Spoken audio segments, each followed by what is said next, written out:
includes $158 million for Via Metropolitan Transit's first advanced rapid transit line, which would run from the airport to the Missions.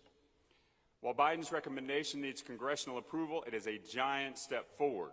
And let's be clear, Via became eligible to seek this federal funding because San Antonio voters approved a 2020 proposition directing an additional 1/8 cent sales tax to Via after the SA Ready to Work program is funded by the same revenue stream. Previously, Via lacked the revenue stream needed to leverage the federal funding. Now, no longer. Mass transit is crucial for our fast-growing city, and the administration's recommendation is a vote of confidence in San Antonio. As we adapt to a new normal on the heels of the pandemic, we are also addressing perennial challenges and new issues that continually surface on the city's to-do list. Last year's Winter Storm Uri, which led to several days of so-called rolling blackouts, mandated by the Electrical Reliability Council of Texas, cast a national spotlight on the state's lack of preparation for extreme weather events.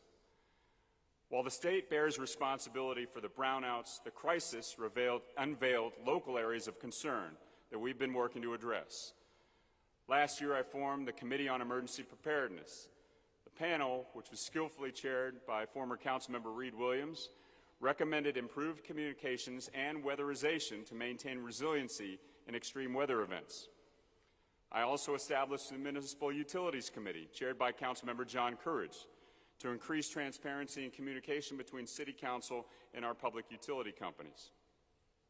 And CPS Energy continues to pursue litigation contesting the wildly exorbitant natural gas costs that were charged during the crisis. Let me recognize Interim CEO Rudy Garza for his strong leadership in helping steady the ship at CPS after an incredibly challenging 2021.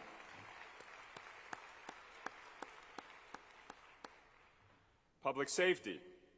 It's one of the city's core issues, and I'm pleased to note the recently completed smooth negotiations between city staff and the San Antonio Police Officers Association. I appreciate the productive pace of the discussions, which resulted in a worthy agreement on a new police contract. The city staff and union officials negotiated a proposed contract that addresses important concerns about disciplinary procedures and provides our officers with fair compensation and benefits. I am optimistic that the contract agreement will be approved. And so before closing, I want to take note of our city's long-lasting relationship with the military and recognize one of our community's most committed and strongest partners, Brigadier General Carolyn Miller. Our partnership with the military played a significant role during the height of the pandemic. While COVID-19 wreaked havoc on our economy, our military's economic impact was a constant. No one in the military was laid off, furloughed, or lost pay. Military contracts were not terminated, and military medical facilities remained open. As COVID-19 patients strained civilian hospital bed capacity, the military stepped in to support by agreeing to take civilian trauma patients at their medical facilities. During the most critical hours of Winter Storm Uri, the military was represented in our Emergency Operations Center, and they provided equipment, vehicles, water, trucks, personnel, and other logistical support, augmenting the city's resources. Our partnership and support of the military is not a slogan. It's non-negotiable, and this support is tangible, with concrete results, bringing jobs to the city and protecting our military presence from cuts and realignments.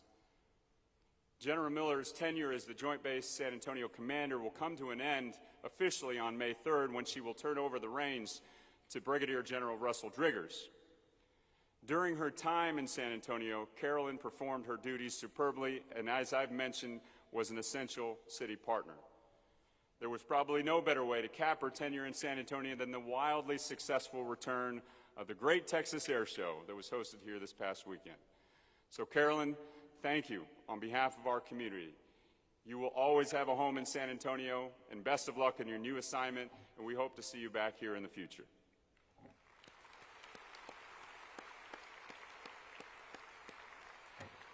To Brigadier General Driggers, Dirk, welcome to San Antonio.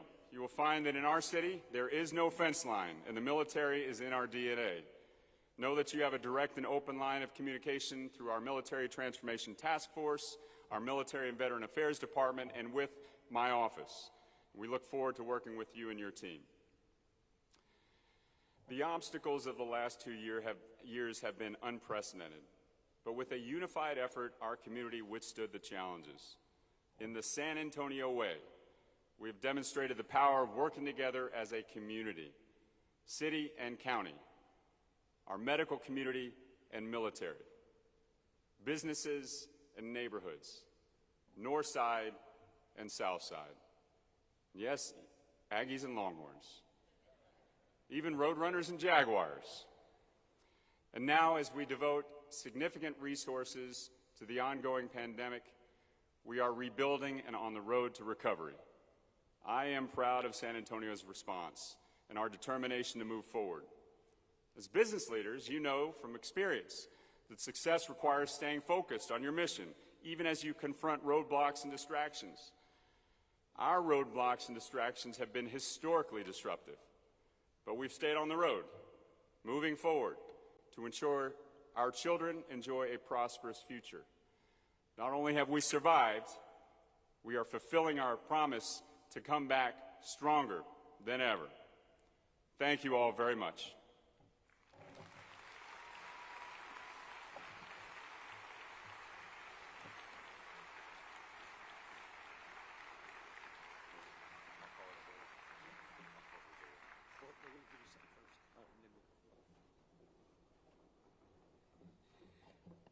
Marina, colleague, you want to join us up here? We want to present the mayor with a token of our appreciation.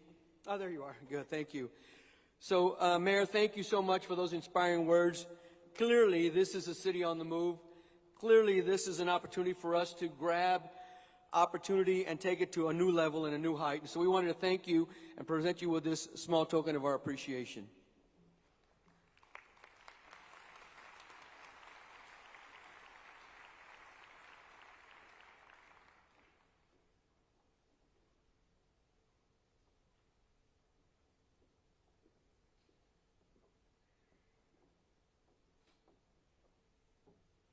Thank you all very much for coming out today.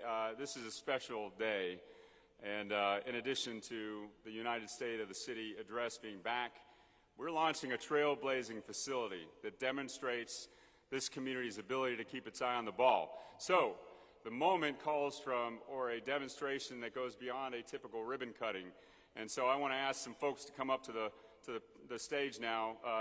San Antonio Port Chair Chris Aldrete, okay. Nelson, Jim, we've got our port team. Can I get my city council colleagues up here?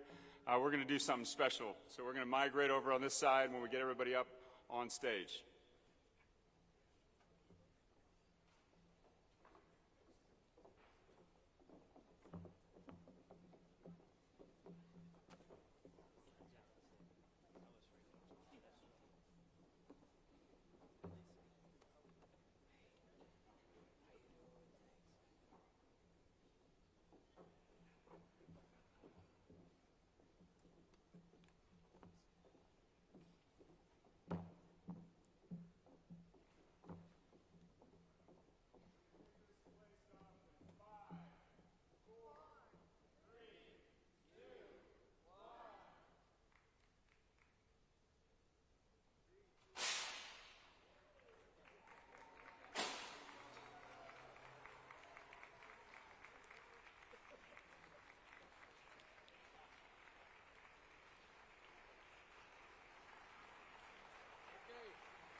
Thank you all for joining us today. We're so thrilled and excited that you've been here.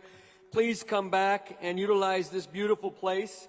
It is a show place that we all deserve, and we look forward to seeing you again very, very soon. And with that, ladies and gentlemen, we stand adjourned. Thank you all for joining us.